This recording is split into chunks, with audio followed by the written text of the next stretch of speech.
University మంచి భవిష్యత్తు కోసం తెలుగు విద్యార్థులు ఇష్టపడే యూనివర్సిటీ. కాల్ 9059052378 9059052379.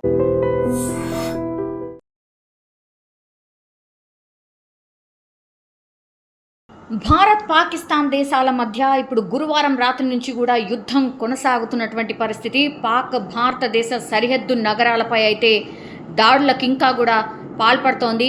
కానీ పాక్ దాడులను భారత ఆర్మీ విజయవంతంగా తిప్పికొడుతోంది. ఈ దాడిలో భారత్ పాక్పై ఎదురు దాడికి దిగింది. ఇస్లామాబాద్, లాహోర్ నగరాలపై వైమానిక అట్లాగే మిసైల్స్ దాడులు చేస్తోంది. అలాగే కరాచీ ఎయిర్పోర్ట్పై విరుచుకుపడి పూర్తిగా ధ్వంసం చేసిన విషయం మనందరికీ తెలిసిందే. అయితే శుక్రవారం తెల్లవారుజామున కూడా జమ్మూ నగరంలో పేలుళ్ల శబ్దాలు వినిపించడంతో ఒక్కసారిగా మళ్ళీ బ్లాకౌట్ మొదలైంది. సరిహద్దు ప్రాంతాల్లోని సైనిక స్థావరాలని లక్ష్యంగా చేసుకొని పాకిస్తాన్ సైన్యం చేసినటువంటి ఈ ప్రయత్నాలకు భారత్ అడ్డుకున్న కొన్ని గంటల తర్వాత ఈ పేలుడు శబ్దాలు వినిపించడంతో ప్రజలు తీవ్ర భయాందోళన చెందుతున్నారు. తెల్లవారుజామున 3:50 నుంచి 4:45 గంటల మధ్యలో అంటే గంట సేపు సైరన్లు మోగడంతో పాటుగా పేలుడు శబ్దాలు వినిపించాయి. భద్రతా దళాలు ముప్పును భారత సైన్యం సమర్థవంతంగా తిప్పికొట్టింది.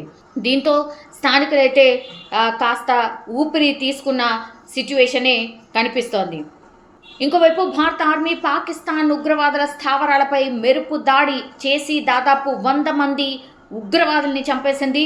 ప్రతీకారంగా పాకిస్తాన్ ఆర్మీ డ్రోన్లు, మిసైల్స్తో విరుచుకుపడుతోంది. ముఖ్యంగా జమ్మూ ప్రాంతంలో పాక్ ఆర్మీ ఈ దాడులు చేసింది.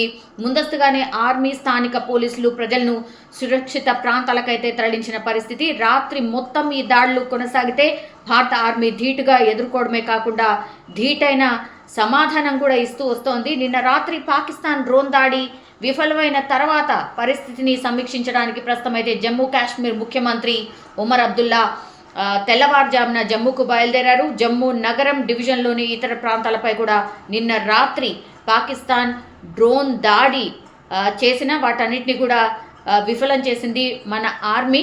సో ఇప్పుడే జమ్మూకి నేను బయలుదేరి వెళ్తున్నానంటూ ఉమర్ అబ్దుల్లా ట్విట్టర్లో పోస్ట్ చేసిన సిచ్యువేషన్ అయితే కనిపిస్తోంది. ఇంకోవైపేమో భారత సరిహద్దుల్లో ఒక టెన్షన్ వాతావరణం కూడా కనిపిస్తోంది. అంటే పంజాబ్, గుజరాత్తో పాటుగా యూపీ లాంటి ప్రాంతాల్లో పాకిస్తాన్ సైన్యం కావచ్చు, ఉగ్రవాదులు దాడులు చేసే అవకాశం ఉంది అనేసి కూడా ఇంటెలిజెన్స్ రిపోర్ట్. భారత సైన్యం పూర్తిగా అలర్ట్ అయిన పరిస్థితి. పాక్ సైన్యం చేపడుతున్నటువంటి ఈ చర్యలను ధీటుగా ఎదుర్కొంటోంది. పంజాబ్ రాష్ట్రం జలంధర్లో రాత్రి ఉద్రిక్త వాతావరణమే కనిపించింది. ఎందుకంటే అకస్మాత్తుగా డ్రోన్లు కలకలం రేపాయి. భారత సైన్యం వాటన్నిటినీ కూడా నిర్వీర్యం చేసినటువంటి పరిస్థితి అధికారికంగా మన వాళ్ళు చెప్పిన సిచ్యువేషన్ అయితే కనిపిస్తోంది. ఇంకోవైపు ఏమో వైమానిక దాడులు జరుగుతూనే ఉన్నాయి. ముందు జాగ్రత్తగా రాత్రి పఠాన్కోట్, అమృత్సర్, జలంధర్, రూప్నగర్, ఫాజిల్కా అండ్ లుధియానా, హోషియార్పూర్ మరియు సాహిబ్జాదా, అజిత్ సింగ్ నగర్, కేంద్రపాలిత ప్రాంతం చండీగఢ్తో సహా చాలా జిల్లాల్లో విద్యుత్ సరఫరాను పూర్తిగా నిలిపివేసిన పరిస్థితి. పఠాన్కోట్ జిల్లాలో రాత్రి భారీ పేలుడు శబ్దాలు వినిపించినట్టుగా కూడా స్థానికులు చెప్తున్నారు. ఈ ఘటనను అధికారులు అయితే ఇంకా ధృవీకరించిన పరిస్థితి అయితే కనిపిస్తోంది. ఇంకోవైపు ఏమో ఆపరేషన్ సింధూర్ జీర్ణించుకోలేనటువంటి పాకిస్తాన్ ఇప్పుడు రాత్రి దేశంలోని పలు ప్రాంతాల్లో డ్రోన్స్, అలాగే బాంబ్స్, మిసైల్స్ దాడికి పాల్పడింది. కాబట్టి ఈ నేపథ్యంలోనే భారత నియంత్రణ రేఖ అంటే ఎల్ఓసి దగ్గర తీవ్ర ఉద్రిక్త పరిస్థితులు ఉన్నాయి. భారత పోస్టులను లక్ష్యంగా చేసుకుని పాక్ రేంజర్స్ కాల్పులకు ఇంకా దిగుతున్నారు. సత్వారా, సాంబా, ఆర్ఎస్పురా, అర్నియా సెక్టార్స్ను లక్ష్యంగా చేసుకొని పాక్ 8 మిసైల్స్ను ప్రయోగించినట్టు రక్షణ శాఖ వర్గాలు ధృవీకరించాయి. సో భద్రతా దళాలు వాటిని యాంటీ మిసైల్స్ సిస్టమ్ టెక్నాలజీని ఉపయోగించి గాల్లోనే ధ్వంసం చేసిన పరిస్థితి.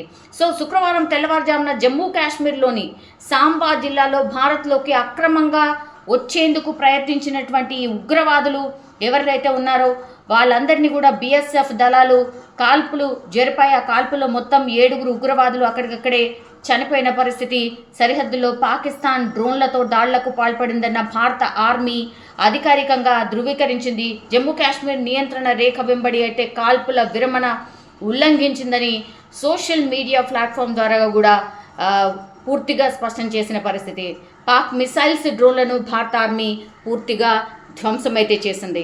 కరాచీలోనూ ఈ పేలుల శబ్దాలు వినిపించాయి కాబట్టి భారత్ గురువారం జరిపినటువంటి ఈ డ్రోన్ దాడుల్లో 3 చనిపోయారు, 4 సైనికులు, 8 మంది పౌరులు గాయపడ్డారు అంటూ కూడా పాకిస్తాన్ ప్రకటించింది. సో లాహోర్, గుజ్రాన్వాలా, చాక్వాల్, బహావల్పూర్, మియానో, కరాచీ, చార్, రావల్పిండి, అటోక్లలో ఇజ్రాయెల్ తయారు చేసినటువంటి 29 హారప్ డ్రోన్లను కూల్చేశామని పాక్ సైన్యం అధికార ప్రతినిధి ప్రకటించారు. 4 డ్రోన్లు లాహోర్ కంటోన్మెంట్ ప్రాంతాల్లో పడ్డాయని కూడా అధికారులు చెప్పినటువంటి పరిస్థితి పాక్ అధికారులు.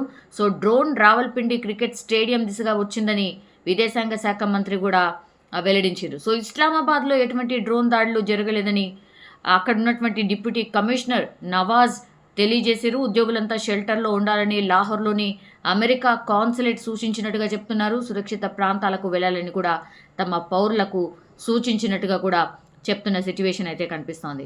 పూర్తిగా ప్రధాని నరేంద్ర మోడీ అయితే కేంద్ర హోంశాఖ కార్యదర్శి గోవింద్ మోహన్తో భేటీ అయ్యారు. సరిహద్దు గ్రామాల్లోని ప్రజల భద్రతపై పూర్తిగా చర్చించారు. ప్రజలను సురక్షిత ప్రాంతాలకు తరలించే అంశంపై పూర్తిగా మాట్లాడిన పరిస్థితి. భారత్లోకి చొరబాటుకు ప్రయత్నించినటువంటి పాకిస్తాన్కు చెందినటువంటి ఒక వ్యక్తిని సరిహద్దు భద్రతా దళానికి చెందినటువంటి జవాన్లు హతమార్చినట్టుగా కూడా చెప్పారు. అండ్ అర్ధరాత్రి పంజాబ్లోని ఫిరోజ్పూర్ సెక్టార్లో కూడా ఈ ఘటన జరిగింది. అండ్ రాజస్థాన్లో 1037 కిలోమీటర్లు ఉన్నటువంటి ఈ పాక్ సరిహద్దును పూర్తిగా మూసేశారు.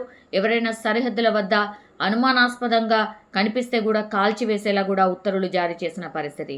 పంజాబ్ ప్రభుత్వం కీలక చర్యలు తీసుకుంది. సరిహద్దులో ఈ 6 జిల్లాలను పూర్తిగా పాఠశాలను బంద్ చేసేశారు. భారత్ పాక్ల మధ్య ఉద్రిక్తతలు పెరగడంపై ఇప్పుడు ఐక్యరాజ్య సమితి సాధారణ సభ ఆందోళన వ్యక్తమైతే చేస్తున్న పరిస్థితి. ఈ ఉద్రిక్తతల తగ్గింపు అంశం పాకిస్తాన్ చేతుల్లోనే ఉందని కూడా విదేశీ వ్యవహారాల శాఖ కార్యదర్శి విక్రమ్ మిస్ట్రీ కూడా స్పష్టం చేస్తూ ఉన్నారు. పహల్గాం దాడి ద్వారా పాకిస్తానే ఉద్రిక్తతలను రెచ్చగొట్టింది. మా లక్ష్యం ఉద్రిక్తతలను రెచ్చగొట్టడం కాదు, ఆపరేషన్ సింధూర్ ద్వారా పహల్గాం ఉగ్రదాడులకు ప్రతీకారం తీర్చుకున్నాం అంతే. పాకిస్తానే రెచ్చగొడుతోంది, మేము స్పందించాం. ఇప్పుడు పాకిస్తాన్ చేతిలోనే బంతి పాకిస్తాన్ కోర్టులోనే ఉంది అంటూ కూడా మనం స్పష్టం చేసిన విషయం. సో అంతర్జాతీయ సమాజానికి ఇప్పుడు ఈ పాకిస్తాన్ తప్పుడు సమాచారం అందిస్తోంది. పహల్గాం దాడులకు తామే బాధ్యుతలమంటూ టీఆర్ఎఫ్ 2 సార్లు ప్రకటించింది. తమ దేశంలో ఉగ్రవాదులు లేరని పాక్ మరోవైపు చెప్తోంది. సో ఈ టీఆర్ఎఫ్ అనేది లష్కరే తోయిబా ముసుగు సంస్థ. ఎన్నోసార్లు చెప్పాం. ఐరాసాలో పహల్గాం ఉగ్రదాడి చర్చల్లో టీఆర్ఎఫ్ పాత్రను కూడా పాక్ వ్యతిరేకించింది. సో ఆధారాలను కూడా అప్పుడే అందించాం. ఈ ఐరాసా నిషేధించినటువంటి ఉగ్రవాదులకు పాకిస్తాన్ పూర్తిగా నిలయంగా మారిపోయింది. అంటే అక్కడే వాళ్ళకు షెల్టర్ ఇస్తోంది. ఉగ్రవాదాన్ని వదులుకునేందుకు పాక్ ఇప్పటికీ సిద్ధంగా లేదు. దానికి నిదర్శనమే ఈ యుద్ధం అనుకోవచ్చు. ఉగ్రవాదులకు ప్రభుత్వ లాంఛనాలతో అంత్యక్రియలు చేయడం కూడా మనం చూసాం. సో ఈ ఆపరేషన్ సింధూర్లో సామాన్య పౌరులు చనిపోయారనేది పూర్తిగా అవాస్తవం. ప్రార్థనా స్థలాలపై దాడి చేశామనేది కూడా అబద్ధం. సిక్కులను లక్ష్యంగా చేసుకొని కాశ్మీర్లో గురుద్వారాలపై పాక్ దాడులు చేస్తోంది. తాజాగా దాడుల్లో 3 సిక్కులు చనిపోయారని కూడా మిస్రీ వివరించిన పరిస్థితి అయితే కనిపిస్తోంది. ప్రస్తుతం అయితే ఇప్పుడు ఆపరేషన్ సింధూర్తో పాకిస్తాన్ అతలాకుతలం అయిపోయింది అనుకోవచ్చు. కవ్వింపు చర్యలకు ఇంకా కూడా పాల్పడుతోంది. ఇప్పుడు కుప్వారా, బారాముల్లా, ఊరి, పూంచ్, మెంతార్, రాజౌరి సెక్టార్స్లో కూడా మోటార్లు కావచ్చు, శక్తివంతమైనటువంటి శతఘ్నులతో ఇంకా కూడా కాల్పులకు తెగబడుతోంది. సో 16 మంది ఇప్పటివరకైతే చనిపోయినట్టుగా చెప్తున్నారు. 5 చిన్నారులు ఉన్నారు, 3 మహిళలు ఉన్నారు. పూంచ్ సెక్టార్లో చనిపోయినటువంటి వారిలో లాన్స్ నాయక్ దినేష్ కుమార్ అనే సైనికుడు కూడా ఉన్నాడు. సో ఈయన హర్యానాకు చెందిన సైనికుడు. మరోవైపు పాక్ ఇంకా కూడా కవ్వింపులకు భారత్ సమర్థవంతంగా తిప్పికొడుతున్న పరిస్థితి కనిపిస్తోంది. ఇప్పటికి కూడా దేశంలో పలు రాష్ట్రాల్లో హై అలర్ట్ కొనసాగుతోంది. ఆలయాలు కావచ్చు, నీటి ప్రాజెక్టుల వద్ద పూర్తి స్థాయిలో భద్రతను పెంచిండ్రు. విమానాశ్రయాల్లో సందర్శనలకు అనుమతి లేదు అంటూ కూడా ఆదేశాలు జారీ చేసిండ్రు. ఈ ఢిల్లీలోని ముఖ్యమైన ప్రదేశాలు ఏవైతే ఉంటాయో జన సంచారాన్ని కూడా పూర్తిగా అక్కడి నుంచి నిషేధించిన పరిస్థితి. పాకిస్తాన్కి చెందినటువంటి ఒక F-16, 2 JF-17 యుద్ధ విమానాలను భారత సైన్యం కూల్చేసింది. ఒక పైలట్ మన సైన్యానికి చిక్కిండు. అక్నూర్లో S-400 రక్షణ వ్యవస్థ ఆ విమానాన్ని కూల్చేసిన పరిస్థితి. పాక్ పంజాబ్ ప్రావిన్స్లోని గగనతల ముందస్తు హెచ్చరిక వ్యవస్థను భారత్ పూర్తిగా ధ్వంసం చేసిన పరిస్థితి అయితే కనిపిస్తోంది. ప్రస్తుతం అయితే జమ్మూ కాశ్మీర్, పంజాబ్ రాష్ట్రాల్లో హై అలర్ట్ కొనసాగుతోంది. అన్ని రాష్ట్రాల్లోని ఆలయాలు, నీటి ప్రాజెక్టుల వద్ద భద్రతనైతే పెంచిన సిట్యుయేషన్ ఉంది.